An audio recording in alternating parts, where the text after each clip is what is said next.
প্রিয় বন্ধুরা, কেমন আছেন? আশা রাখি ভালো। আজকে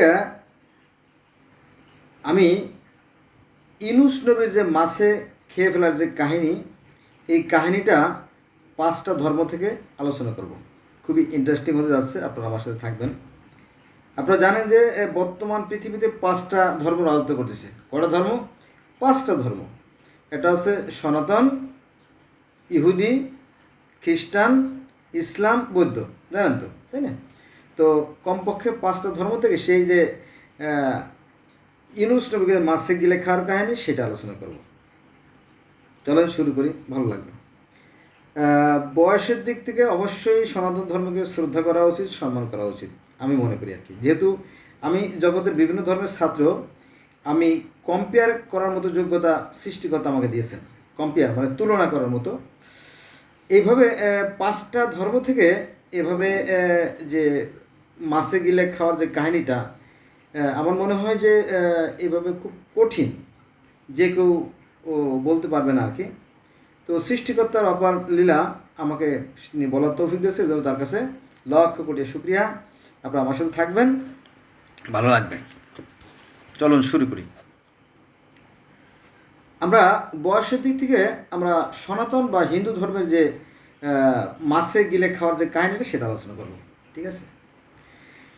হ্যাঁ, যেহেতু সনাতন ধর্ম বহু প্রাচীনতম ধর্ম, এর দিনক্ষণ সূক্ষ্মভাবে বা সঠিকভাবে বলাটা আদৌ সম্ভব না। কারণ কি জানেন? কারণ তখন খ্রিস্টাব্দও ছিল না, তখন খ্রিস্টপূর্বাব্দও ছিল না, হ্যাঁ, তখন কিছুই ছিল না। যেমন ছোট একটা শিশু যখন জন্ম নেয়, তার কিন্তু নাম থাকে না, জানেন তো? সে বাঁচবে কি বাঁচবে না, তার ভবিষ্যৎ কী হবে, লেখাপড়া, তাই না, এগুলো পরে আসে। কিন্তু প্রথম বাচ্চাটা ভূমিষ্ঠ হয়, তারপরে সবাই নাম রাখে তার, তাই না? একটা সুন্দর নাম রাখে। পরে আস্তে আস্তে আস্তে সে কী শেখে? সে মুখে শব্দ করতে শেখে, ভাষা উচ্চারণ করতে শেখে, শব্দ তৈরি করতে শেখে, কথা বলতে শেখে, তাই এইভাবে ধাপে ধাপে। ঠিকই এটা যেমন বাস্তব, ধর্মের বেলাও তার ব্যতিক্রম কিছুই ঘটে নাই, তাই না? চলুন মূল আলোচনায় যাই। এটা হচ্ছে যে ঘটোৎকচ। ঘটোৎকচ নামে একজন মহান সম্রাট ছিলেন, রাজা ছিলেন, কিং ছিলেন, বাদশাহ ছিলেন। তো উনি একবার ভ্রমণে বের হলেন। রাজা বাদশারা ভ্রমণে যায় না? রাজা বাদশারা ভ্রমণে বের হয়, তারপরে হরিণ শিকার করতে বের হয়, তাই না? মৃগ গমনে বের হয়, অনেক রকমের ভ্রমণ আছে ওনাদের। তো উনি যখন বের হলেন ঘটোৎকচ, তখন ঘুরতে ঘুরতে ঘুরতে ঘুরতে ঘুরতে ঘুরতে ঘুরতে ক্লান্ত শ্রান্ত তখন হঠাৎ করে পানি খাওয়ার ইচ্ছে হলো। পানি, আগেকার দিনে কিন্তু আমরা ওই যে খাল, বিল, পুকুরের পানি আমরা খেতাম। আমি নিজেও খাইছি।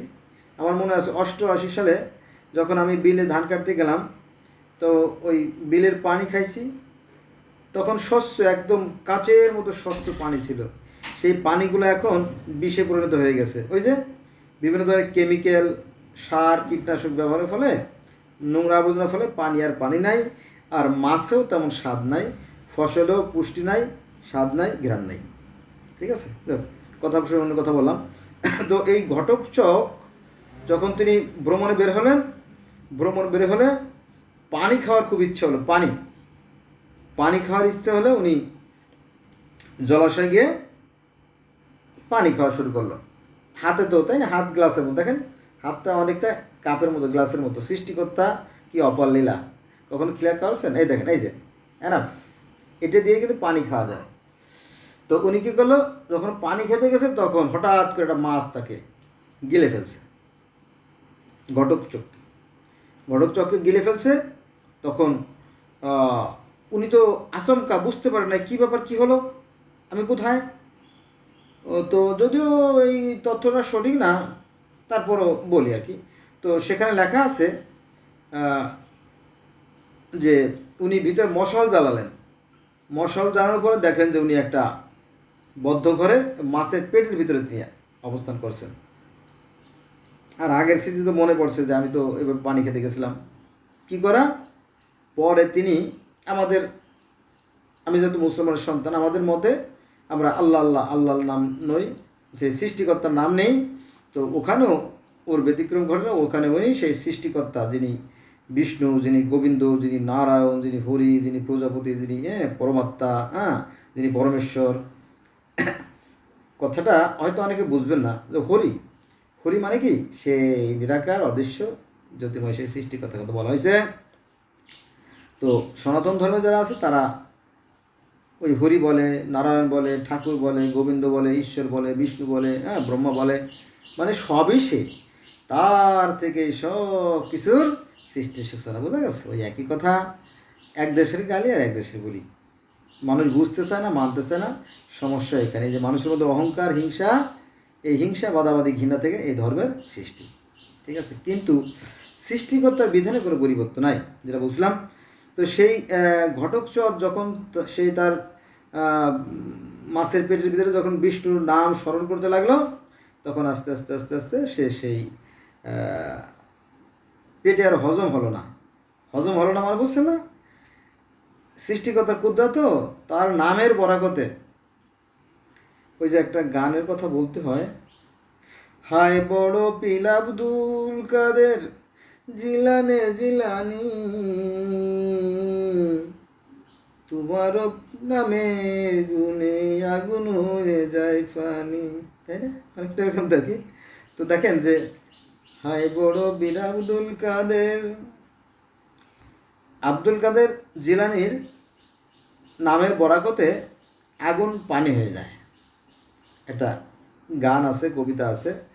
যাই হোক, তো ঠিক এরকমই তো সেই ঈশ্বরের কৃপায় তিনি সেখানে আর হজম হলেন না। পরে মাছ কী করবে? মাছের পেটে ব্যথা শুরু হয়ে গেছে, মাছের পেটে ব্যথা। আর ওনার কাছে তো তলোয়ার আছে, তলোয়ার। ঘটকচকের কাছে তো তলোয়ার আছে, দে পেটে দিলে খুচা, তাই না? তখন মাছে করে বাবা মা পোষায়, দোয়াও চাই, তখন ঘটকচককে মুক্ত করে দেয়। সে আর সেই ঈশ্বরের কৃপায় সেই যে মাছের পেটে সে আর হজম হলো না। বোঝা গেছে বিষয়টা? আচ্ছা, এবার আমরা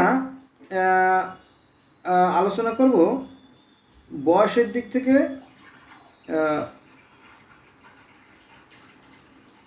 সনাতন ধর্মে থেকে বললাম, এবার আমরা চলে যাব আপনার বৌদ্ধ ধর্মে। বুদ্ধ গৌতম বুদ্ধের যে ধর্ম, সেখানে চলে যাব। তো এখানে যেভাবে এই মাছে খাওয়ার যে কাহিনীটা বর্ণনা করা হয়েছে, তো এনার নাম আছে উপগুপ্ত ভ্রান্তে। এই যে ব্যক্তি আমরা সনাতন ধর্মে পাইলাম ঘটকচক, আর ইহুদি খ্রিস্টান ধর্মে জনা, ইসলাম ধর্মে ইউনুস, আর বৌদ্ধ ধর্মে উপগুপ্ত ভ্রান্তে। তো এই উপগুপ্ত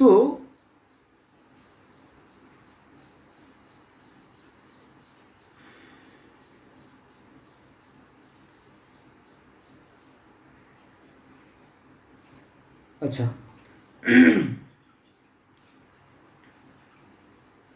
ঘটনা হয়েছে কি, একদল জেলে মাছ ধরতে গেছে। একদল জেলে মাছ ধরতে গেলে তো তারা একটা বিশাল মাছ পাইছে।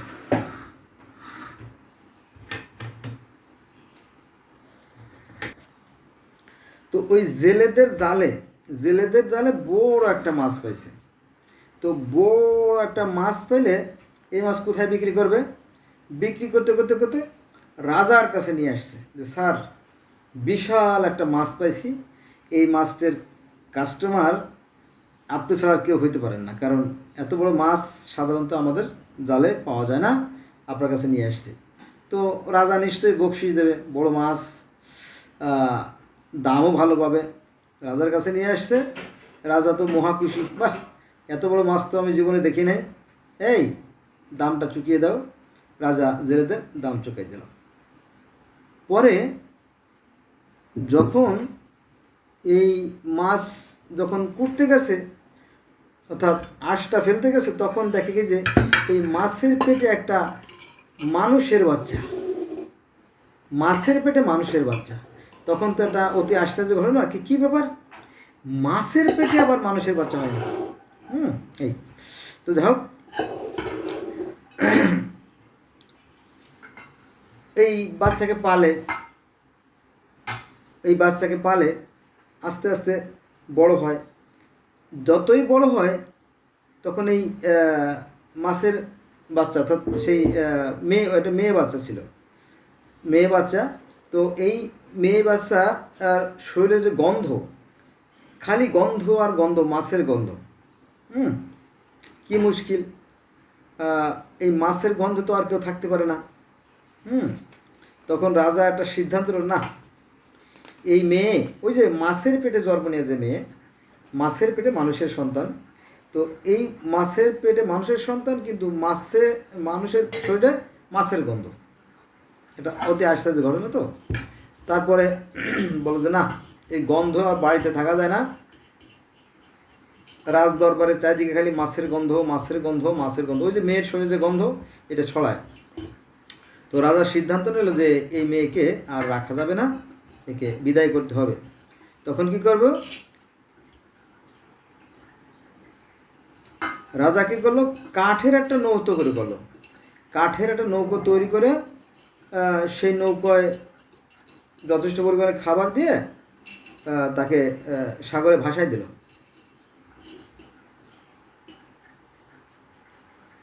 তো ভাসতে ভাসতে ভাসতে ভাসতে ভাসতে ভাসতে ভাসে নৌকো যায় একটা দ্বীপে অবস্থান করলো, অর্থাৎ ভিড়ল। এখন ওই দ্বীপে বাস করতো এক বৌদ্ধ ভিক্ষু, যেহেতু এটা বৌদ্ধ ধর্মের কাহিনী, তো ওদের মতো করে আর কি সাজানো। আপনি দেখবেন যে কোনো শিশু যখন ভূমিষ্ঠ হয়, হয়তো তার মার মতো চেহারা হয়, অথবা বাবার মতো চেহারা হয়, অথবা মা বাবা উভয়ের মতো একটা থাকে, তাই না, শঙ্কর জাতের সন্তান তৈরি হয়, এটা গড গিফটেড। আমরা সৃষ্টিকর্তাকে যে নামে ডাকি তাতে কিছু আসা যায় না, তো এমনই হয়। তো যেহেতু বুদ্ধ ধর্মের কাহিনী, তো ওইভাবে মানে সাজানো। তো বুদ্ধ কি করলো, তাকে আশ্রয় দিল। এই মেয়ে দিনে দিনে বড় হয়, দিনে দিনে বড় হয়, দিনে দিনে বড় হয়। একসময় সে সাবালিকা হলো। তো সে স্বপ্নযোগে সে তার মানে পেটে একটা সন্তান হলো, স্বপ্নযোগে, দেখেন, হ্যাঁ, স্বপ্নযোগে এই মেয়ে যখন বড় হলো, তখন সে স্বপ্নযোগে তার পেটে মানে গড গিফটেড মেসেজ যে তুমি একটা সন্তান দিবে, এই আর কি। তো এই মেয়ের পেটে যে মহাপুরুষের জন্ম হলো, মহাপুরুষ 7 বছর বয়সে অরহৎ মার্গ ফল লাভ করে। অরহৎ মার্গ ফল আপনারা বুঝবেন না, এটা বেশ জটিল একটা বিষয়। মানে অরহৎ মার্গ বলতে, যেমন আমাদের নবী মুহাম্মদ সাল্লাল্লাহু আলাইহি ওয়াসাল্লাম হীরা গুহায় 15 বছর ধ্যান করে ঈশ্বরের সান্নিধ্য লাভ করেছিল। তারপরে পার্সি ধর্মের যে রাজা, মানে যে প্রতিষ্ঠাতা জরস্টার, উনি নদীর মোহনায় ধ্যান সাধনা করতে করতে সৃষ্টিকর্তার সন্ধান লাভ করেছিল। তারপরে মুসা আলাইহিস সালাম ওই যে তুর পাহাড়ে বা তোয়া পর্বত, সিনাই পর্বতে যে ধ্যান সাধনা করে সৃষ্টিকর্তাকে পেয়েছিল। তারপরে সনাতন ধর্মের নারদ মুনি মন্দাকিনী নদীর বসে ধ্যান সাধনা করে সৃষ্টিকর্তাকে পেয়েছিল। আবার গৌতম বুদ্ধ অশ্বত্থ গাছের নিচে বসে বসে ধ্যান সাধনা করে সৃষ্টিকর্তা পেয়েছিল। হ্যাঁ, তো এভাবে আপনি যদি আরও শত শত হাজার হাজার ধর্ম দেখেন, তাহলে সৃষ্টিকর্তাকে পেতে হলে ধ্যান সাধনা করতে হয়, তাকে পেতে হলে কষ্ট করতে হয়। এখানে সেই তারই ব্যতিক্রম ঘটে নাই। তো 7 বছর যখন তার হলো, তখন সে অরহৎ মার্গ লাভ করে। হ্যাঁ, সম্রাট অশোকের রাজত্বকাল ছিল তখন আর কি, সম্রাট অশোকের রাজত্বকাল ছিল। ধ্যান করতে করতে কিন্তু ধ্যান করতে করতে করতে করতে করতে অরহৎ ফল লাভ করে। অরহৎ ফল বা সেই ঈশ্বরের যে জ্ঞান বা বোধিজ্ঞান লাভ করে। আচ্ছা,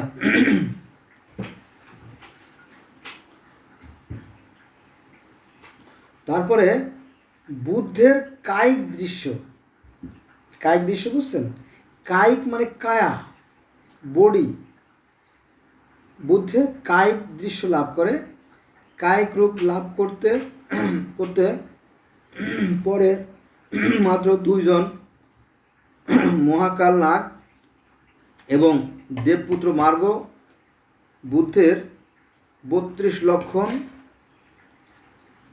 তার ভিতরে মানে যে ঐশ্বরিক যে গুণ, ঐশ্বরিক যে সত্তা, তার একটা প্রকাশ পায়।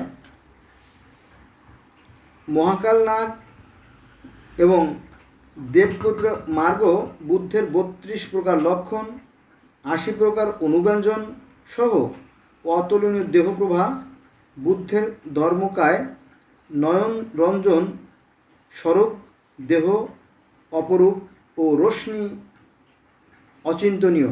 রশ্মি বুঝছেন? রশ্মি, রশ্মি মানে কি? জ্যোতি। একটু ভালো করে বলি, সেটা হচ্ছে আমাদের ইসলাম ধর্মে দেখবেন যে আল্লাহর রূপ কি? জ্যোতিময়। এটা আছে সূরা নূরের 35 নম্বর আয়াতে, অর্থাৎ 35 নম্বর আয়াতে আছে যে ঈশ্বরের রূপ জ্যোতিময়। আবার ইহুদি ও খ্রিস্টান ধর্মের যে আল্লাহ, যাকে মুসা আলাইহিস সালাম দর্শন দিয়েছিলেন তুর পাহাড়ে, সিনাই পর্বতে, তোয়া পর্বতে, তিনি ছিলেন জ্যোতিময়। এরপরে সনাতন ধর্মে ওই যে অর্জুন যে ঈশ্বর রূপ দেখেছিলেন সেই কুরুক্ষেত্র যুদ্ধের সময়, সেটাও ছিল জ্যোতিময়। এইটা আর কি। তো এখানেও সেই জ্যোতির কথা বলা আছে। তবে এই ভাষাগুলো এতই জটিল, এতই দুর্বোধ্য যে আমরা এটা বুঝতে সমর্থ হই না, যেহেতু এই ভাষার সাথে আমাদের পরিচয় নাই, আর এই ব্যাপারে আমাদেরকে বোঝাও না। যেহেতু আমি জগতের বিভিন্ন ধর্মের ছাত্র, এটা সৃষ্টিকর্তা আমাকে কিছু সামর্থ্য দিয়েছে এটা বলার মতো আর কি। তো কায়িক রূপ লাভ করে পরে মাত্র 2 জন মহাকাল নাগ এবং দেবপুত্র মার্গ বুদ্ধের 32 প্রকার লক্ষণ, অনুব্যঞ্জন সহ অতুলনীয় দেহপ্রভা। দেহপ্রভা বলছেন? প্রভা মানে কি? সেই আলো বা জ্যোতি। প্রভা মানে সেই আলো।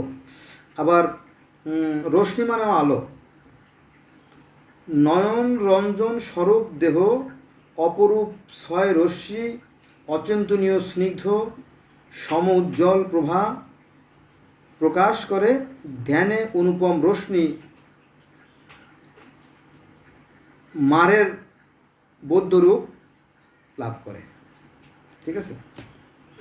তো তিনি যে খুবই একজন মানে বিচক্ষণ ব্যক্তি ছিলেন এবং তার যে সে জ্যোতির প্রভা, সেই জিনিসগুলো সেখানে প্রকাশিত হয়।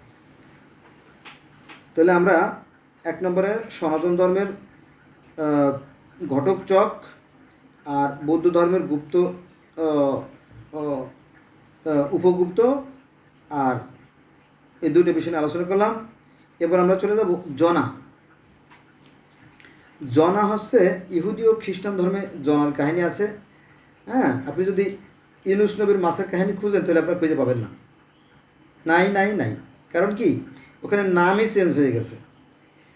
এটা বোঝার জন্য আমি একটু সহজ করে দিচ্ছি।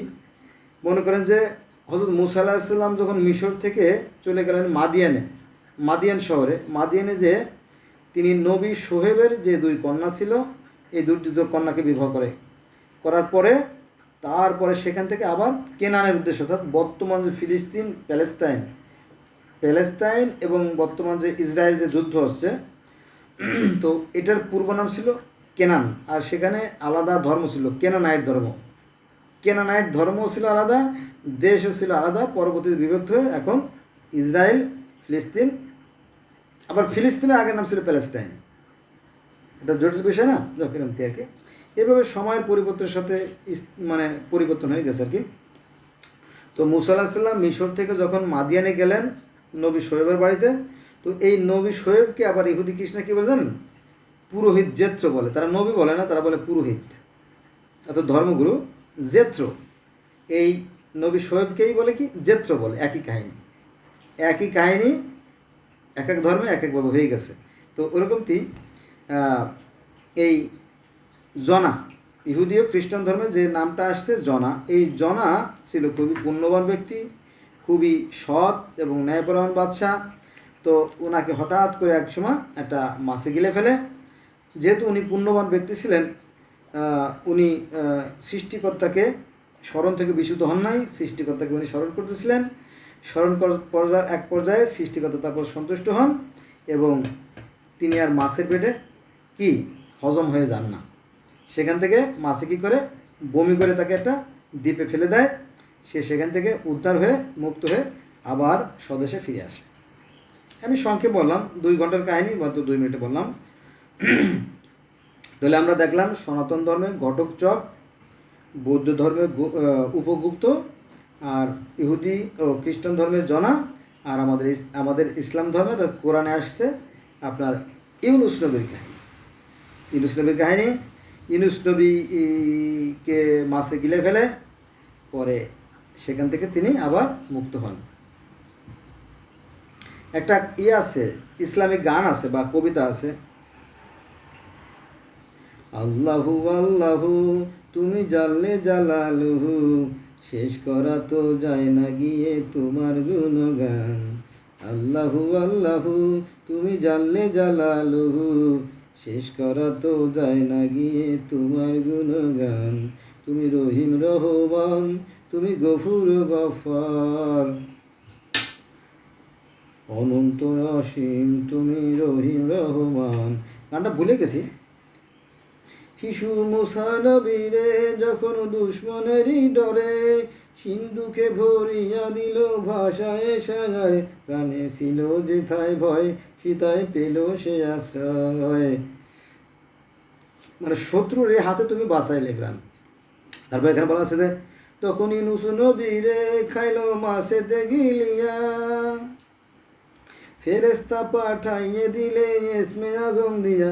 যখন ইউনুস নবীরে খাইল মাছেতে গিলিয়া, ফেরেস্তা পাঠাইয়ে দিলে ইসমে আজম দিয়া। জপে দমেতে হরদম, জপে দমেতে হরদম, জপে সে ইসমে আজম। মাছের পেটের হইতে তুমি দিলা পরিত্রাণ, মাছের পেট হইতে তুমি দিলা পরিত্রাণ। আল্লাহু আল্লাহু তুমি জাল্লে জালালুহু, শেষ করা তো যায় না গিয়ে তোমার গুণগান।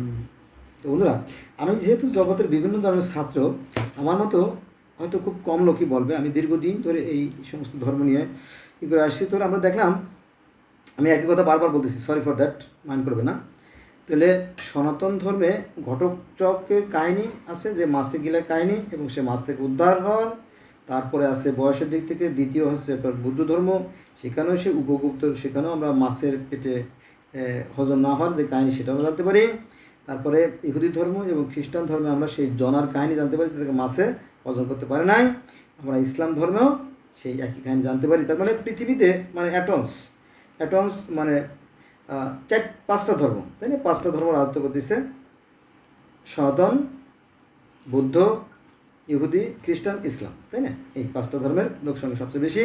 আর এই 5টা ধর্মেই এই ইউনুস নবীর যে মাছে গিলার কাহিনী এটা আছে। অতি আশ্চর্য হলেও সত্য।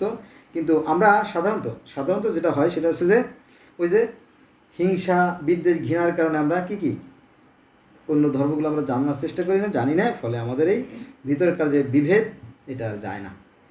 তো I shall request to my friend, let's go from today, we shall never quarrel for the religion. ওকে, অনেক কথা। আপনারা আমার সাথে থাকবেন, আমি আরও নতুন নতুন তথ্য নিয়ে আপনাদের সামনে হাজির হব। Thanks a lot for watching my video.